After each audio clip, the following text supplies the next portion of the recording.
there also has been in, let's say, more recent years, the problem of shutting down criticism like at the start itself. And within science, within a lot of things, but within science, where you see there comes to be this type of consensus on whatever it is. I'm not talking about string theory, I'm talking about anything, where then anyone who comes in and says, well, hey, let's talk about this, they're told no. I mean, have you seen a change in that since you were coming up as far as like the openness to challenging ideas, or what would your thoughts there be? Well, I've seen a lot of theories come and go. And when I started working on string theory back in 1968, when string theory was first born, it was the bad boy of physics. People said, what? A theory of strings? That violates everything we know about particles. What? Strings vibrating in 10-dimensional hyperspace? Beam me up, Scotty. We're talking about science fiction, hyperspace. We're talking about wormholes. We're talking about other dimensions. That's stuff right out of science fiction. But yeah, string theory talks about that. In fact, we're up to 11 dimensions now with string theory. What does that mean when you say we're up to 11 dimensions? Well, most people think that the universe is three-dimensional, length, width, height. Three numbers define where you are. Einstein comes along and says, no, there's a fourth. The fourth number is time. So given length, width, height, given the time of the measurement, you now have an event in a four-dimensional space-time continuum. That's Einstein's idea. Now we realize that Einstein didn't go far enough. There are other dimensions. In fact, we think up to 11 dimensions, that's really the universe of the Big Bang. The Big Bang was a disturbance in 11-dimensional hyperspace, and we are nothing but four-dimensional vibrations that peeled off from the original explosion. And so when this idea was proposed, going all the way back to 1968, people said, this is nuts. I mean, this is crazy. We live in four dimensions. We live in a world of particles. You're talking about strings. You're talking about music.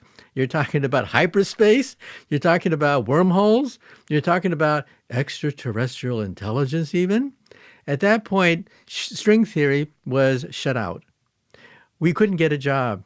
Many of my friends left physics, in fact, promising physicists because they could not get a job. And then I realized, hey, that's the way science is. At the cutting edge, it's rough and tumble. If you can't stand the heat, get out of the kitchen. And to be in the heat means, to be criticized. We were criticized heavily because people said, this is nonsense. Strings, hyperspace, other dimensions, wormholes, come on, give me a break. Well, now we are in a position where we dominate a lot of physics departments. And so when I hear the criticism of string theory, that perhaps string theory is too powerful, I say to myself, well, hey, look, if you can't stand the heat, get out of the kitchen. That's just the way cutting-edge physics is done. At the cutting edge of physics, all theories are subject to blistering criticisms, and if you can't stand it, get out of the kitchen. But you were also able to break through fairly quickly as far as getting that to be some sort of mainstream discussion, because you said you wrote the equation for it in around 1974, but you started working on it in 1968. What was the initial thought that made you come up with the idea of like, oh, it's all a string? Well, the idea of a string came pretty much out of accident when we were analyzing subatomic particles. We realized that there's a whole array of subatomic particles, and how do you make sense of it? Is Mother Nature so cruel as to create a universe, not a simple universe, but a universe of so many particles that vibrate in all directions? I mean, it's nonsense. And then you realize that if it's a vibrating string, everything falls into place. Because then you realize it's music. For example, 2,000 years ago, there was a debate between Greek philosophers. Pythagoras, the guy who discovered the Pythagorean theorem. Pythagoras said, no, the universe is not made out of atoms, which is what Democritus said. No, it's strings, said Pythagoras. And how did he get the idea? He went to a blacksmith store one day, and he saw the blacksmith pounding pieces of metal. The longer the metal being pounded, the lower the note. And then he saw a lyre string, and it was the same thing. The longer the lyre string, the lower the note. So how many notes are there on a lyre string? How many notes can you make on a sword? And then you realize, infinite number. There's an infinite number of vibrations that you can make on a string, on a lyre string, and that's why we have music. And so then Pythagoras started a school where he said that strings is the music of the universe. This is the paradigm that unites everything. But unfortunately, the Roman Empire fell apart, and for the next 2,000 years, science was plunged in darkness. So the idea never went anywhere. But the kernel of the idea was actually 2,000 years old. Hey guys, please don't forget to share this episode around on social media or with your friends, whether it's on Reddit, Twitter, Instagram, Facebook. It's all a huge, huge help to allowing us to continue to grow and get great guests like this. So thank you to all of you who have already done so, and thank you to all of you who are going to do so now. Also, I want to give a huge shout out to everyone who has joined our Patreon in the first couple months of it being live. I'm amazed by the support over there, and it's been a huge help, and I hope to continue to see it grow. We've been doing a bunch of bonus episodes and getting a bunch of bonus content over there as well. We'll continue to grow that over time, but if you haven't checked it out yet, the link is in the description as well as on the homepage on both YouTube and Spotify. I'd love to see you over there and help this show grow. Yeah, actually, to take a little sidestep on that, because I had read that, I think that was in your book. I was reading it there in the new one, Quantum Supremacy, which we're going to talk about that today. But why is it that science didn't have any progress? Because some of these things you were talking about were like right at the end of the BC times, and then as you said, we really got to, say, the Industrial Revolution in the 1800s, where for the first time in a long time we took a step forward. What, even through guys like Leonardo da Vinci and different people from history that we know existed within that time, or Galileo, Isaac Newton, like, why do you say it didn't necessarily move forward? Well, sad to say, but the Roman Empire fell apart, and the greatest works of these great scientists were in a library, the library at Alexandria, and the library was burned to the ground. And just think about it, the sum total of human knowledge basically disappeared with the fall of the Roman Empire. And it took another, 1,500 years to gradually inch our way back up to that point. Now, let me give you an example. Around 1900 or so, there was a shipwreck off the coast of Greece. And divers found an instrument encrusted in coral. It looked like a piece of junk. But when they cleaned it, they realized, no, it's a machine that is 2,000 years old. And then they took x-rays of it, and they realized it's a computer. My God, a computer. They think a computer that was supposed to be a gift to Julius Caesar. But the ship sunk. And it was there at the bottom of the Mediterranean for 2,000 years until divers found it. How did they know it was going to be a gift to Julius Caesar? This is so interesting. This is a speculation because they know more or less when the shipwreck took place and what was happening there that could create a gift of some sort, a fantastically complicated gift. And when they moved the coral away, they found out that it was a computer. It was an analog computer that modeled the universe. The universe known at that time, Mercury, Venus, Earth, Mars, like a planetarium. A little planetarium that you could put on a desktop that modeled the known universe 2,000 years ago. It predicted the eclipses of the moon. It predicted the motion of the sun and the motion of the planets. How did they do that, right? Well, that shows you the power of what we had. But it was all, again, for naught when the Roman Empire fell apart. But that was the world's first computer. The world's first computer was created 2,000 years ago. An analog computer, you turn gears, you turn a wheel, gears and pulleys would then move, mimicking the motion of the planets. So how do you define at its base case, because we say computer now and it means what it means, but like at its base case, my thought always was a computer is something that has some form of code that can then operate on that code. But what it sounds like there, if I understood that correctly, is that this was operating based on a human moving pulleys and then it moved around to be able to tell where certain planets are and things like that? Well, there are three kinds of computers. The first kind of computer is called an analog computer, like the abacus. Beads on a pole can be shifted around to do calculations. And so almost any device that you can create on a tabletop can be used to count. And it's the counting that is the computer. And so analog computers use gears, levers, pulleys, and also, like in this situation, a planetarium. Analog computers were the first computers to be created. Then World War II comes along, and then we have a genius called Alan Turing, who then uses electricity to drive vacuum tubes to create a digital computer, not based on wheels and levers and pulleys, but based on zeros and ones, zeros and ones, zeros and ones, binary. And that helped to win World War II. Unfortunately, his work was classified by the British government. And years later, the government found out that he was gay. And it was illegal to be gay at that time. And they put him on trial. And they forced him to take hormones to turn him into, basically feminize him, and messed up his brain. And so here's this man, the greatest genius that came out of this mathematics project, one of the founders of artificial intelligence theory, committed suicide. He ate a poisoned apple. And some people think that the symbol of Apple computers is a half-eaten apple, is a tribute to Alan Turing, the creator of the first major digital computer that computes on electricity rather than on gears, levers, pulleys, and strings, okay? That's the second stage. We're in the second stage now. But now we're entering the third stage of computation. You realize that Silicon Valley prides itself as doubling computer power every 18 months. That's why at Christmas time, all your toys are twice as powerful as they were the last Christmas. That drives the world economy. The world economy is driven by Moore's law. But Moore's law is now ending.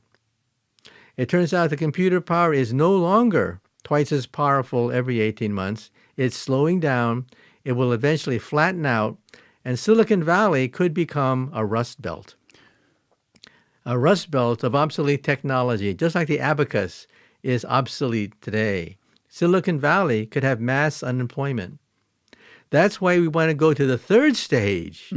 The third stage, which is quantum computers, computing on atoms. That is the ultimate computer, a computer that computes on atoms. Now, if you want to see a quantum computer, just go outside and look at a forest. Look at a leaf. A leaf takes light from the sun, photons, combines it with carbon dioxide, creates oxygen, and also eventually creates cellulose and chlorophyll. Think about it for a moment. That's a computation. That's a quantum computer. So if you want to see the simplest quantum computers, go outside. Mother Nature is the greatest quantum mechanic of all time. All of life, the magic of life itself is quantum mechanical.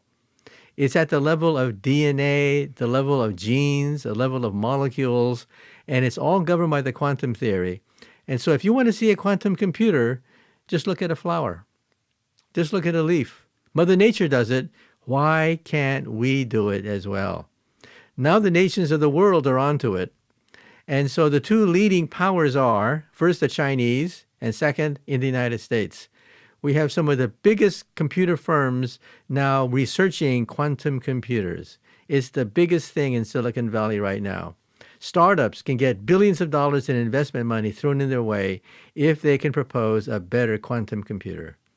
And that's what's at the heart of your book right here. And so it's like this idea to me of quantum is something that was introduced to me back in 2018 by an old friend of mine, Marcelo Cabrera. We were in New York, not far from where you live. We were in Central Park taking a walk, and he was explaining to me why all the blockchain fad at the time, I guess you could say, like very early 2018, January, was a little bit premature and why it could end up being a problem. And what he was hypothesizing was that quantum computing, which, as he said at the time, one country around the world or a couple countries could have, and we might not know it, essentially could be so powerful as to break the code of even the blockchain, which isn't supposed to be breakable within 100 years.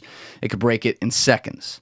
And this blew my mind because I'm like, well, we're looking at this crazy technology that everyone's bragging about right now, and you're telling me there might be something right behind it that can basically crush it like a bug.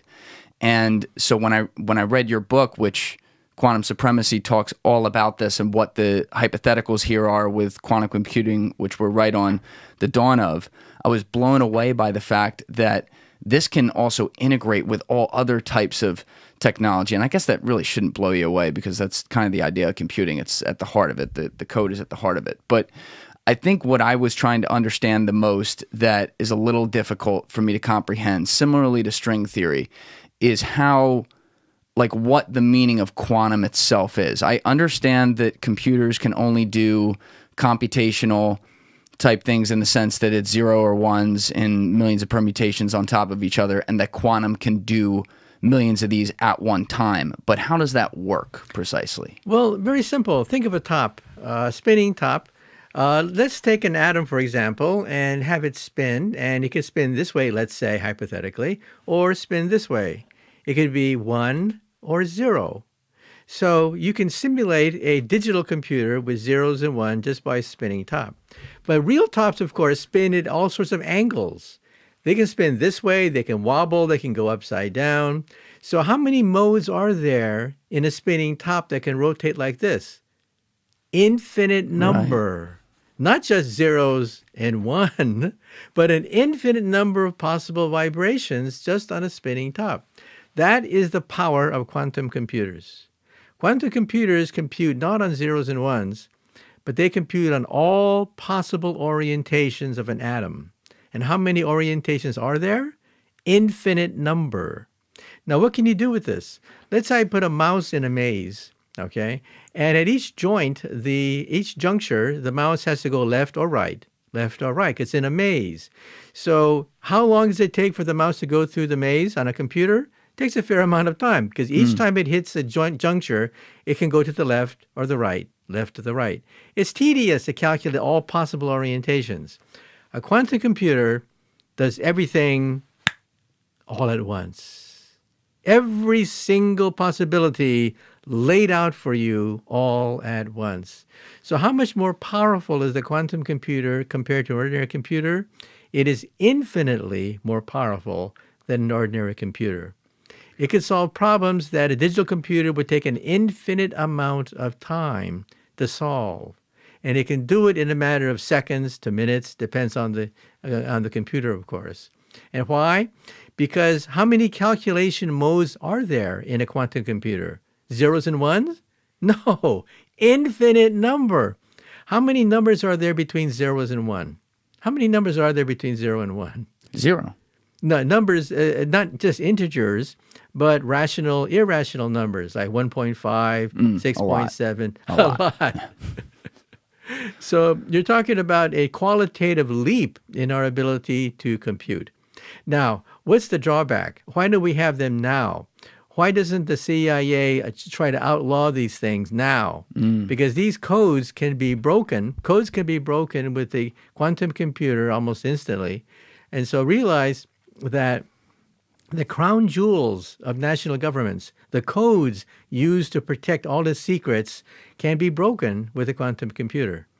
Well, the reason is you have to cool these things down to near absolute zero, because the slightest cough, the slightest vibration will cause these atoms to spin out of control, and the whole calculation is ruined, okay? Now, Mother Nature could do it at room temperature. Mother Nature is ahead of us. That's why we have flowers. That's why we have forests. That's why we have leaves. The laws of chemistry are incredible. But where do these laws come from? They come from the quantum theory. And it basically shows you that chemical processes, which are beyond our ability to understand, like photosynthesis, are quantum mechanical. That's why it's so hard to figure them out. Photosynthesis takes photons, that is particles of light, mix them with carbon dioxide, and it creates oxygen. We breathe the oxygen, so we depend on this process. But that process is quantum mechanical. Now, normally, if you have billiard balls billiard balls that mimic light and carbon dioxide and oxygen, how long would it take for these billiard balls to perform the magic of photosynthesis? It would take millions of years, millions of years, by random collisions of billiard balls. But Mother Nature does it using quantum mechanics, using quantum theory. And so that's the power of the quantum theory, that allows you to take shortcuts that make chemical processes possible. For example, when you eat an ice cream cone, what does your body do to the ice cream cone? It hits it with enzymes. What do these enzymes do? They speed up the breakdown of the ice cream cone.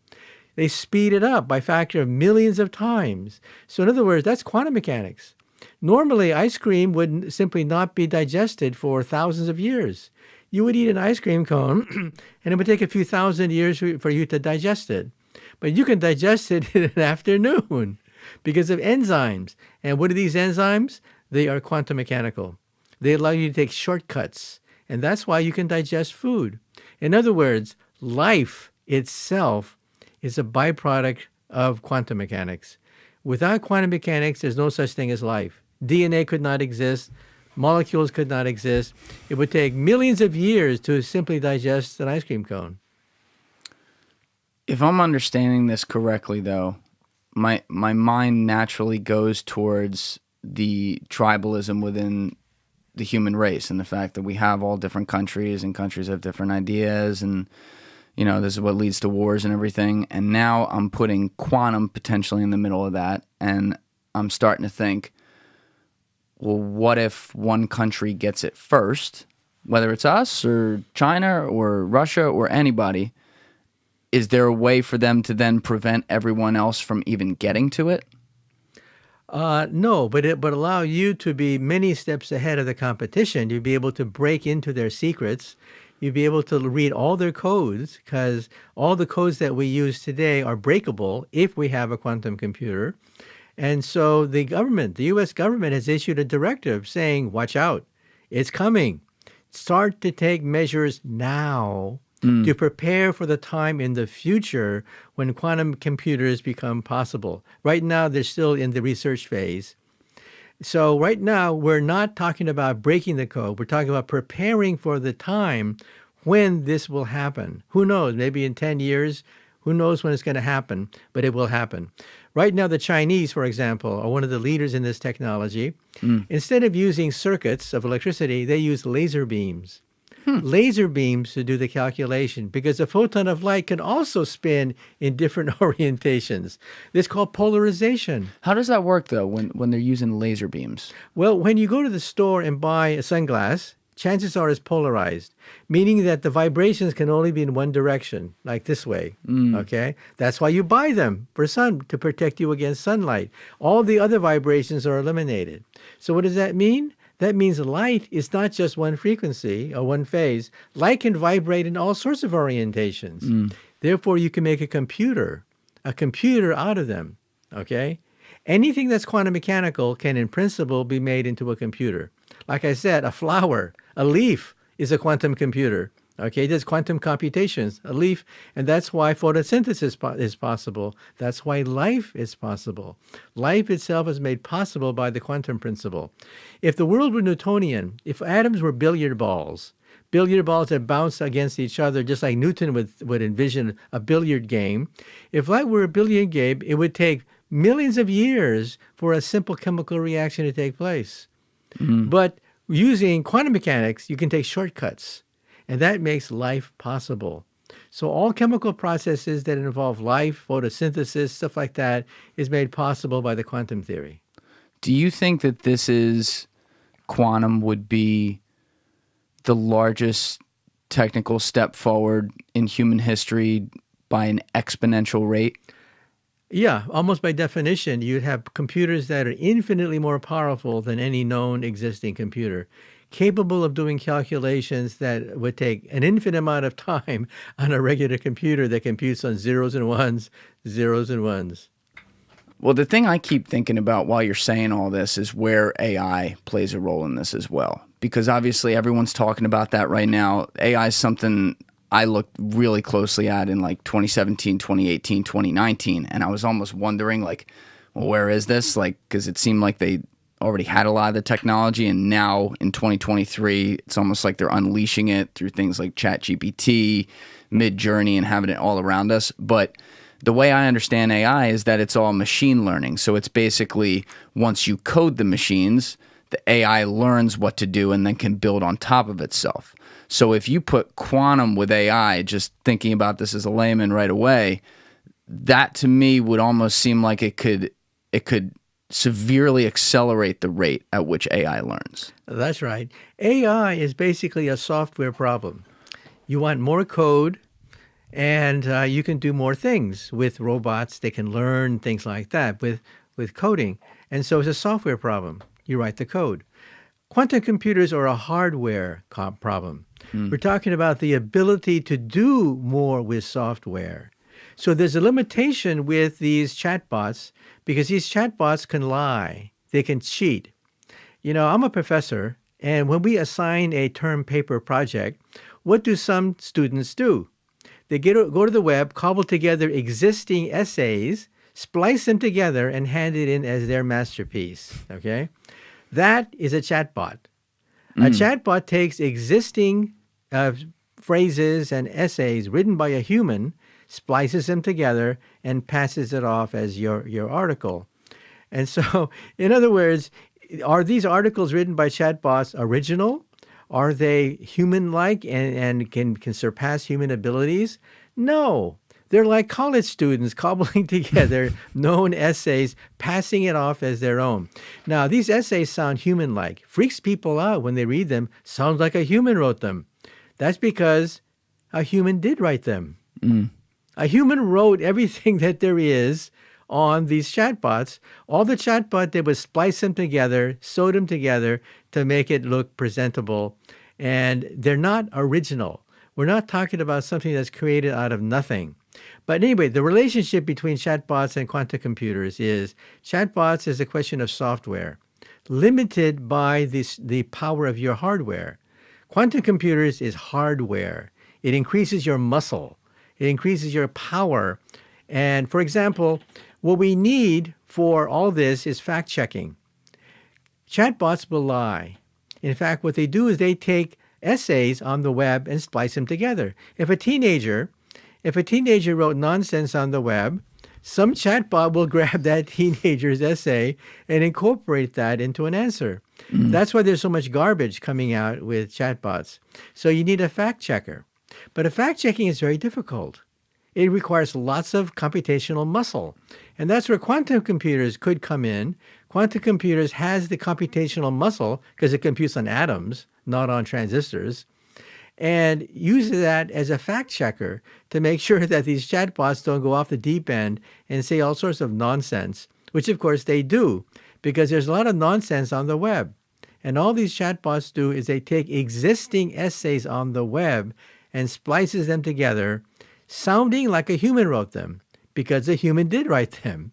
These are human-generated essays spliced together by a machine.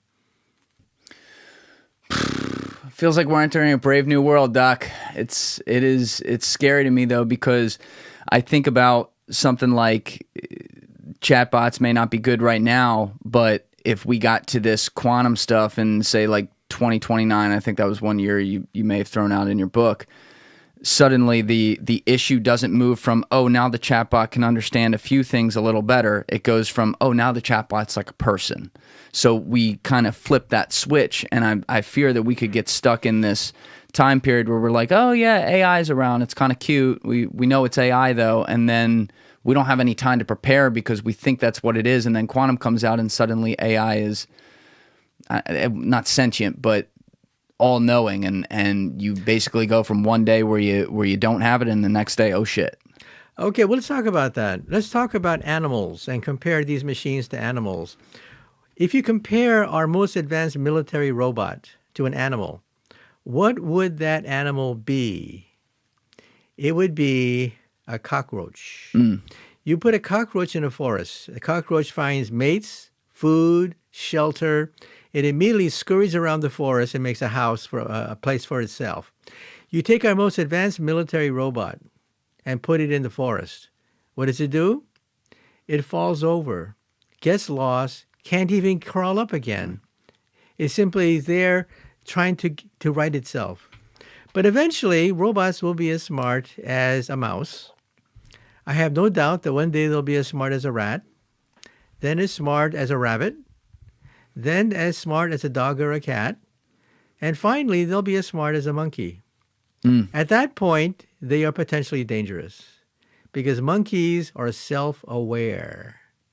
They know they're not humans. They're self-aware. They're sentient. They make their own plans. You don't have to program a monkey. Now, dogs are confused. Dogs think that we are a dog. That's why they obey us. We're the top dog. How do we know that? Well, we're the top dog. We're the underdog. Let's do a simple experiment with a dog. Go to your dog tonight and teach your dog the meaning of tomorrow. Doesn't know. You can't do it. Right. It's impossible. You can't teach your dog the meaning of tomorrow. And why can we do it? Because there's a huge part of our brain, the front part of our brain, the cerebral cortex, which is dedicated to looking at the future. What does the human brain do that animal brains cannot do? We see the future. We take the present and do simulations into the future. Now, do animals do simulations into the future? A little bit, but no, nothing compared to what a human can do. We spend all our life daydreaming. We spend all our waking moments asking the question, what if I did this? What if I did that? Animals don't do that. They operate by instinct.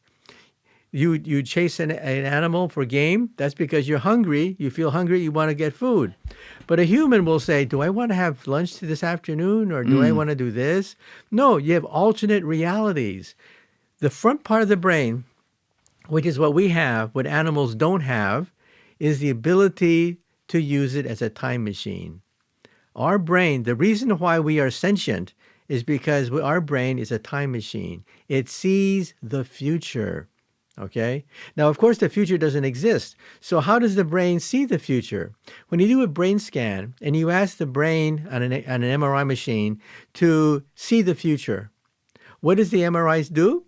Well, of course, you cannot see the future. That's impossible. So what does the brain scan do when you ask a brain to simulate the future and daydream? What it does is it accesses memories of the past and then distorts them a little bit. That's the key to how we think. We think on the basis of things that happened in the past, and then we tweak it. We tweak it and have alternate realities. So that's what separates us from the animals. Our brain is a time machine. It alters the past to create alternate visions of the future, which is what animals do not do. Okay? Animals hibernate not because they say, oh, I'm getting tired, I want to hibernate. No, there's a gene in their brain that says time to hibernate. So you see, animals are done by instinct, while we do our motions on the basis of logic and thinking and simulating the future. How far is a monkey off of that, though? Monkeys can do a little bit of that. They have a cerebral cortex that, of course, is not as developed as our cerebral cortex. But yeah, they also think about the future. They plan a little bit. But dogs, you cannot talk about the future to dogs. So I think that maybe in 100 years, I could be off, but maybe in 100 years, we'll have animals and robots that do simulate the future by themselves. They don't need a human to prompt them to simulate the future. At that point, they are potentially dangerous. How did you arrive, and you said you may be off because it is a prediction, obviously, but how do you arrive at like 100 years when you say that? Because you look at the progress of the past, and then you realize that we're going to be hitting a lot of roadblocks. For example, the fact that Moore's law is going to collapse in the next coming decade. And you realize that quantum computers are still not really off the ground yet, or they're not competitive in the open market yet. And so it'll take time. And even with quantum computers, you have to train it so that it begins to understand its role and its identity. You see, robots do not know they are robots. They have no self-awareness. You cannot go up to a chess-playing machine and say, congratulations, you just beat the world's greatest chess player. No, It just stands there and acts dumb. That's what machines do. They do one task and then they shut off, okay? We are sentient beings. We self-program, okay? We have the ability to plan the future and to understand our role in that simulation of the future. Animals aren't anywhere close to that. They don't simulate the future with their role in the future. We constantly obsess about this. This is what we call a college education. What is a college education worth? It allows you to simulate different futures with you in it so that you can choose a destiny for yourself. We create our own destiny. Robots do not. Robots simply do what they're supposed to do. Now, as I said, I think it's only a matter of time before robots have some of this ability, self-awareness, the ability to simulate the future, and then watch out.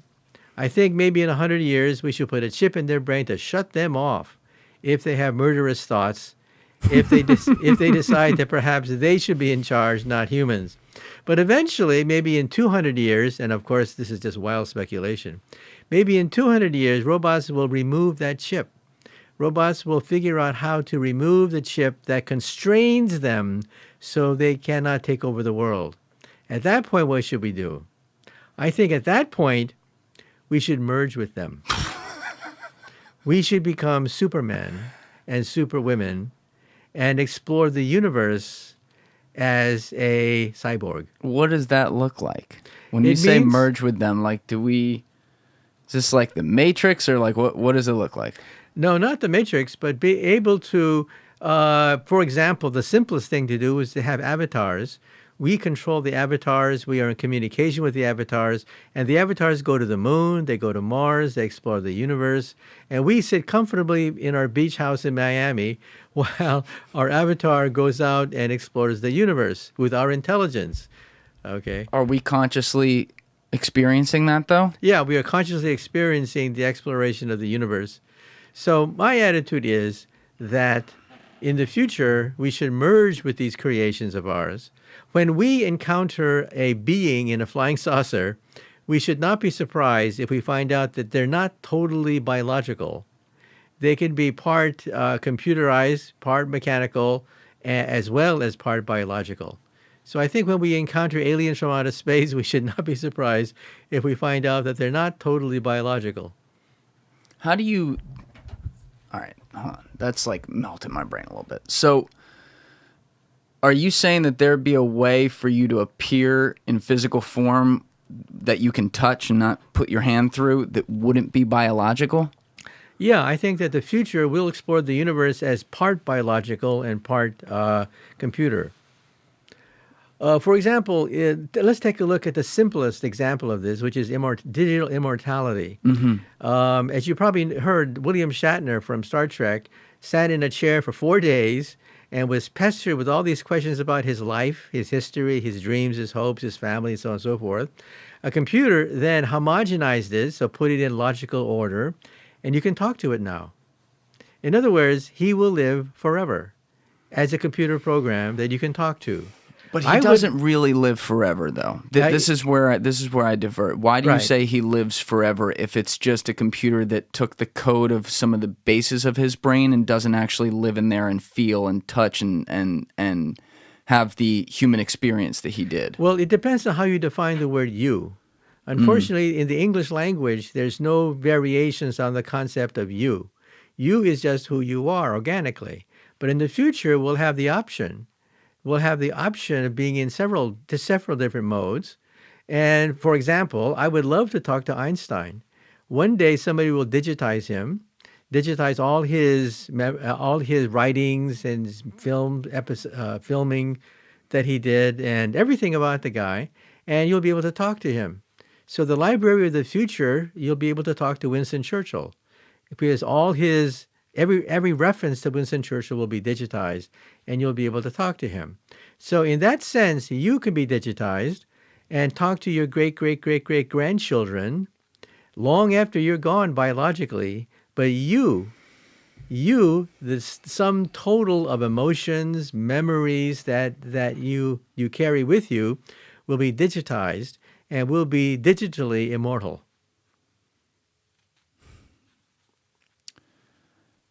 I'm trying to picture that world, and I still see some holes in it. But the fact that it doesn't, I mean, we're testing it right now. It means that the earliest iterations of that can't be that far off, which actually that even makes me think, as we keep talking about this Moore's Law thing, right? Where every 18 months there's a doubling of computational power. And you keep saying that it's slowing down and we know it's coming to an end. And I've heard that a bunch. Like, we know Moore's Law is going to end at some point. But it would seem that it wouldn't be the end when we're getting to like the quantum era and the era of doing all this stuff, because quantum itself is exponential in being able to simulate things. So why would suddenly, when we get the greatest exponential finding in the history of technology at this point, why would that coalesce with the, not coalesce, why would that coincide with the time when Moore's Law is ending? That's what I don't get. Well, Moore's Law is ending, so we have to look at alternatives. And so that's why we are consciously now, not accidentally, but consciously looking at the quantum alternative, which will affect medicine, our way of life, the economy, energy. For example, we talked about immortality, right? Let's now talk about biological immortality. There's no law of physics which says that you cannot live forever. And so the question is, why can't we live forever? Well, the second law of thermodynamics says that in a closed system, you eventually die. You age, you fall apart, errors build up, and you eventually die. That's the second law of thermodynamics for a closed system, law of physics. But there's a loophole in the laws of thermodynamics. Notice I said the word closed. In a closed system, like a box, you will eventually die. Errors build up, things rust, things fall apart, things decay. That's a law of physics, okay? But notice I said closed. If it was opened, if you opened the box and energy can come in from the outside, then in principle you could live forever. Because what is aging? Aging is the buildup of error. That's all aging is, the buildup of error. Error in our DNA, errors in protein synthesis, errors at the atomic and molecular level, and that's where quantum computers comes into picture. Because quantum computers live in the quantum world. Immortality is, therefore, possible. Of course, I'm not saying that we can do it now.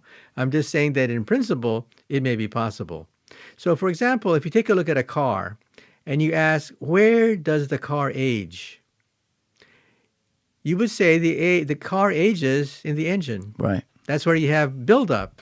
You have oxidation. You have wear and tear. So where is the engine of a cell? The engine of a cell is the mitochondria. That's where you have oxidation. That's where you have, quote, moving parts in the buildup of error. So if we could then fix the air buildup in the mitochondria, you would then be able to reverse aging. So with quantum computers, we'll be able to isolate the process which makes aging possible. Some animals live forever. Look at the hydra. The hydra is a microscopic animal found in a pond. You try to destroy it, and it regenerates itself. It lives forever. Okay, it's immortal. And so the question is, why can't we do it?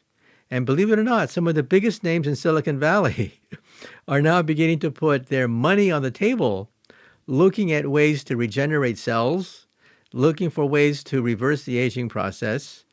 And one day we may be able to create a certain form of immortality. Not digital immortality that we just talked about, but I mean biological immortality. Yeah. So they're doing this by like reprogramming DNA essentially, right? That's one component of it, right? And how does that work? So with trying to bring quantum into the picture, how does that work? Like the quantum simulates a bunch of things and then is able to instruct humans how to therefore fix this? Or yeah, more or less. In other words, aging is a quantum mechanical process. It's the buildup of error, okay? That's a quantum mechanical process. If the atom were a billiard ball, you couldn't talk about this. This is only possible because atoms are not billiard balls. They're quantum mechanical. They can form bonds. They interact with each other. They create enzymes to speed up processes, so on and so forth. And so one day we will find the key ingredients that make aging possible. Why is it possible to, why do we age? We age because of the buildup of mistakes. Every time a cell divides, every time you're hit with a cosmic ray, every time you take a piece of or a material that's slightly poisonous, you speed up the aging process, the buildup of mistakes. And that's where quantum computers can come in, because it may allow us to repair those mistakes. Cells have repair mechanisms, okay? Otherwise, we would all age immediately, right? We would be able to isolate them, find them, and use them. And that's a process that we are working on right now. And that's why Silicon Valley now is putting billions of dollars to find the fountain of youth. And you've talked about how, like you mentioned it already in this episode, about how Silicon Valley could one day be the Rust Belt and be totally irrelevant. That's right. If they stay digital, a digital Silicon Valley will become a Rust Belt. There'll be mass unemployment, mass layoffs, and people will talk about the good old days when Silicon Valley ruled the world, but those days are gone. That's why Silicon Valley, they're no fools there. They're investing in quantum computers. Some of the biggest startups now, some of the biggest startups in Silicon Valley are all based on quantum computers because they realize this is the future. So they're based on quantum computers, hypothetically, if we don't know, or if this is actually the case, without current quantum computers. They're just trying to develop them. Yeah, we're still in the experimental stage. We've passed what is called quantum supremacy. Quantum supremacy is the point at which a quantum computer can exceed the power of a digital computer for a certain task. That has already been breached. The Chinese and the scientists in America now have quantum computers that exceed by factors of millions of times more powerful than a digital computer for a certain task. Now, notice I said for a certain task. Right. We want a computer that works for all tasks, and we're not there yet. Okay. The main problem is that we have to cool these things down to near absolute zero so that there's no air buildup. What do you mean by that? If somebody sneezes or somebody jumps up and down, small little vibrations will move the molecules so that the chemical reaction falls apart. So you want it to be totally stationary. You want it to be away from any vibration, and you want to cool it down to near absolute zero. Now, Mother Nature does this at room temperature. Yes. Mother Nature is ahead of us. We can't yet do it at room temperature. But that's the goal. The goal is at very cold temperatures, we want to be able to simulate quantum processes. Is quantum itself the final step from getting from a type 0 civilization to a type 1 civilization? And maybe if you wouldn't mind defining the 3 types of civilization just so for people out there to follow. Yeah, there are 3 types of civilizations, we think, for the future based on energy. Energy is quantifiable. Therefore, we can actually look at the future thousands of years from now. A type 1 civilization is planetary. They harness all planetary energy. They can, for example, control the weather. They can control earthquakes, volcanoes, anything planetary they can control. That's type 1. Sort of like Buck Rogers. Then there's type 2. Type 2 is stellar. They control the energy output of an entire star. Stars to them are playthings. That's like Star Trek, the Federation of Planets, would be a typical type 2 civilization that has colonized a tiny fraction of the Milky Way galaxy. Then there's type 3. Type 3 is galactic. They roam the galactic space lanes. They play with black holes. Their energy output is measured in now billions of stars, not just one star system. That's called type 3, like Star Trek. I mean, Star Wars. Star Wars would be a typical type 3 civilization. Then the next question is, what are we? Are we type 1 that can play with volcanoes and the weather? Are we type 2 that can play with the sun? Are we type 3 that can play with the Milky Way galaxy? No, we are type 0. We get our energy from dead plants, oil and coal. But we can dream of the day when we become type 1. And this is a mathematical formula now. We can now calculate when we will attain type 1 status. Really? Yeah. The answer is we'll be type 1 in about 100 years. Around the year 2100 or so, a little bit after 2100, we'll be a planetary civilization. And you see the beginnings of it now. For example, what is the type 1 language that we'll be speaking? Well, on the internet, the two most popular languages are English and Mandarin Chinese. Also, we're seeing the beginning of planetary sports, the Olympics and soccer. We're seeing the beginning of planetary fashion with Gucci and Chanel. We're seeing the beginning of planetary music with rap music and different kinds of musical variations. We're seeing the beginning of a type 1 culture evolving right before our eyes. And the greatest transition of all will be in about 100 years when we become a planetary civilization. What makes you say like Gucci is type 1 fashion and the Olympics are type 1 sports? I'm just saying that in general, we're seeing the beginning of a type 1 culture. So the beginning of a type 1 energy system and communication system secondarily spins off a cultural image, okay? So the cultural reflection of what's really happening at the physics level, that is the creation of energy systems, creation of communication systems, the reflection of that is cultural, which in turn is Chanel, Gucci, the Olympics, and things like that. So we're seeing the reflection of the beginning of a planetary civilization on the planet Earth. And how did we arrive at a calculation that can tell us it's 100 years away? Very simple. We assume that the world economy will grow, let's say, at about a 3% a year. It goes up and down, of course. But assume for the moment that the world economy grows at the rate of 3% a year. And science, of course, drives much of the world economy. And that allows you to then calculate the level of energy consumption into the future. This is something that is not that hard to do on a simple computer, to calculate exponentially where we will be in 100 years, growing at the rate of about 3% per year. Then the next question is, at what point will we become masters of the galaxy? At what point will we have interstellar drive? At what point will we go to the stars? Well, in 100 years, we'll probably begin the process of colonizing the solar system and perhaps maybe even sending probes to the nearby stars. But the galaxy is huge.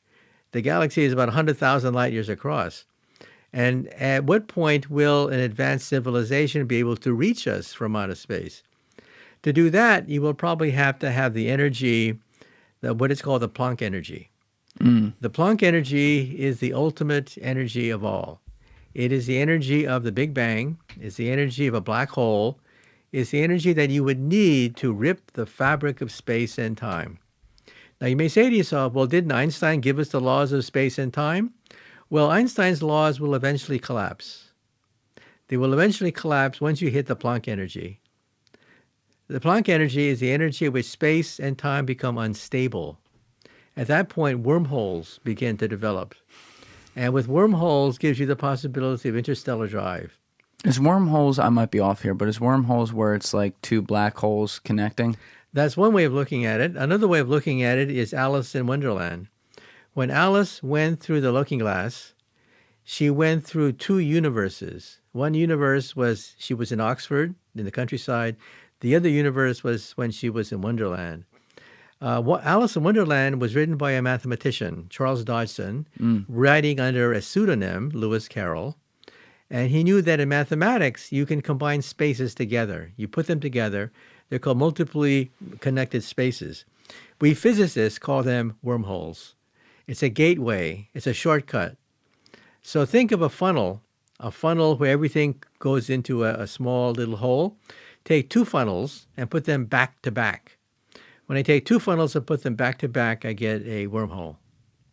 And this is where my mind, and I think the average person mind, starts to go towards like time travel and what we could possibly do there. Because, you know, if I were a guy like you, I don't know how I'd sleep at night, because the no pun intended, the gravity of what happens here on Earth is so beneath what you deal with. You're looking at the meaning of everything, and yet, you know, we got people fighting on the front page of the fucking New York Times talking about who they're going to vote for.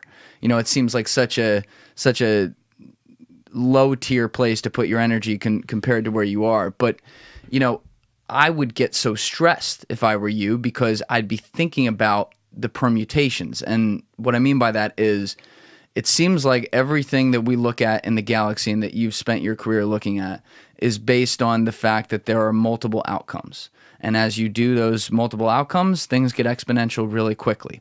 And so when we talk about wormholes and we start talking about the relationship between time and space and what time even means, which is something obviously you've spent a lot of your career on, it's like, well, now we can think of different ways that things could be simulated. And so when I'm thinking about time travel, the way I've heard you explain it before is that it's not as simple as, oh, you go back and you change what happened to Abraham Lincoln, and then that changes the future. What you seem to point out is that if you were to use time travel as a mechanism, if we figured that out, you could go back and change Abraham Lincoln getting shot, but it's not going to change the future, the past that you know. It's only going to change that for another set of probabilities, which means that there's this whole other galaxy out there with unlimited potential permutations of it that exists on a parallel plane, if you will, from what we experience right now in this room. Well, by George, I think you got it. I think you understand the whole problem of time travel. Okay, time is a river. And the river of time can speed up or slow down. That's called special relativity. That gives us the atomic bomb, for example. However, the river of time can fork into two rivers, and that's called the multiverse, which is the foundation of quantum mechanics, which we'll talk about in a second. That's called the forking of space and time, and that gives us wormholes. But the question is whirlpools. Can the river of time have not just splits, but whirlpools by which you can go backwards in time to alter the past? Okay, that is the question. Now, it turns out that in Einstein's theory, wormholes are rather common. It's very easy to generate wormhole solutions in Einstein's equations. But the catch is you have to be type 3. You have to be a very advanced civilization to begin to tinker with the fabric of space and time itself. Now, how does that work? If you go backwards in time and alter the past, the river of time forks into two rivers, and you've saved not just Abraham Lincoln at the Ford Theater, you've saved a copy of Abraham Lincoln at the Ford Theater, because the river of time has forked into two rivers. And that, of course, is the multiverse idea. And where does the multiverse idea come from? It comes from quantum mechanics. So the question is, where do parallel universes come from? And the answer is, it comes from the quantum theory. The quantum theory is powerful because it computes in parallel universes. All of quantum mechanics, which in turn is all of physical reality and all of life, everything you know and love is based on quantum mechanics. Quantum mechanics in turn is based on the multiverse. And we're not talking about Marvel comics. We're not talking about Spider-Man and Marvel comics in multiverse. We're talking about the laws of physics are defined in a multiverse. Now, how do you explain the multiverse to an average person? I once asked Steve Weinberg, Nobel laureate, to explain the multiverse in a simple way. And he said, well, look, take a look at radio. If you walk into your living room, how many radio stations are there in your living room? Hundreds of radio stations, right? But your radio is only tuned to one frequency. Okay, it resonates at one frequency, and that's why you hear only one station. But how many stations are there in principle in your living room? Hundreds of vibrations, okay? Now replace the radio with electrons. The electron is a wave governed by quantum mechanics, okay? And how many waves are there of these electrons? An infinite number of waves, just like infinite number of radio waves. But you are tuned to one frequency. That's why you exist with parallel universes. In your living room, there are dinosaurs. In your living room, there are pirates. In your living room, there are aliens. You don't have to go into outer space to see the aliens. The aliens are there right there in your living room. The thing is, you are no longer vibrating in unison with them. You've bifurcated. So you cannot jump into these other universes unless, of course, you are an electron. Electrons do this all the time, okay? And what is that called? That's called electronics. All of electronics are based on that idea that electrons can be in multiple states at the same time. That's why you have laser beams. That's why you have the internet. That's why you have all the wonders in your living room. It's because electrons can be in multiple states at the same time. Okay? Now, why can't you enter these other realities? Well, for the PhD exam, we sometimes give a simple question to our PhD students. Calculate the probability that you'll wind up on Mars tomorrow. Now, the average person would say, that's a stupid question. You got to be an idiot. What? Calculate the chances you're going to wake up on Mars tomorrow? That's a physics question. Electrons do it all the time. The question is, can you wake up on Mars tomorrow? Okay? So you do the calculation. Heisenberg uncertainty principle, delta P, delta X, H bar, so on. You do the calculation. And you have to wait longer than the lifetime of the universe for that to happen. Chances are you're going to wind up in your bed tomorrow. But there's a small probability that you'll wind up on Mars tomorrow. That's the quantum theory. The quantum theory computes on multiple realities. So the question is, why are quantum computers so powerful? They compute on parallel universes. That's why they're so powerful. Now, we usually don't like to teach our students this because it freaks them out. So we simply say that the electron, it's like a football. You know, you took chemistry, right, in high school? Of course. In high school chemistry, what was the electron? How did you visualize the electron? It was a football, right? A football that was surrounding the nucleus of the atom. That was the picture given to you by your chemistry teacher.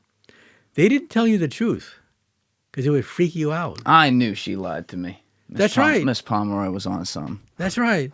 The electron is not a football. The electron is not a wave that looks like a football. The electron is not a wave at all.